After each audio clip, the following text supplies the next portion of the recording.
السلام علیکم ناظرین، میں ہوں آپ کی میزبان عرفہ فیاض اور آپ دیکھ رہے ہیں میرے یوٹیوب چینل۔ ناظرین، آج ہم عید الاضحیٰ کے بارے میں بات کریں تو عید الاضحیٰ اب صرف چند دنوں کی دوری پر ہے۔ ملک بھر کی طرح چونیا میں بھی مویشی منڈی سج چکی ہے۔ مویشی منڈی میں ہر طرح کے بکرے، دمبے، گائے فروخت کے لیے لائے گئے ہیں، جو کہ خریدنے کے لیے شہریوں کی بڑی تعداد نے منڈی کا رخ کیا ہے۔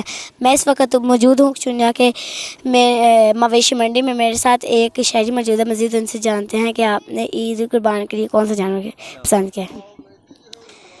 عید قربان کے لیے ہم جانور خریدنے کے لیے، لیکن چھوٹے جانور کی قیمت جو ہے وہ بہت زیادہ مانگ جا رہی ہے۔ 70 سے 80 ہزار روپے چھوٹے جانور جو ہے وہ مانگ رہے ہیں، اور بڑا جو جانور ہے وہ 3 لاکھ سے 5 لاکھ روپے جو ہے وہ اس کی قیمت مقرر کی گئی ہے۔ تو اس مرتبہ جو ہے وہ ہم نے سوچا ہے کہ اجتماعی قربانی میں حصہ ڈال کر جو ہے وہ سنت ابراہیمی ادا کریں گے۔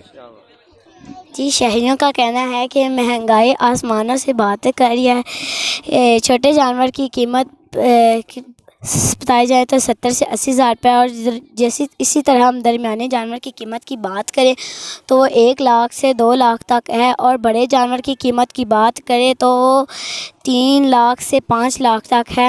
شہریوں کا کہنا ہے کہ اس بار ہم مہنگائی کی دیکھ کے اجتماعی قربانی میں حصہ ڈال کر سنت ابراہیمی ادا کریں گے۔ جی۔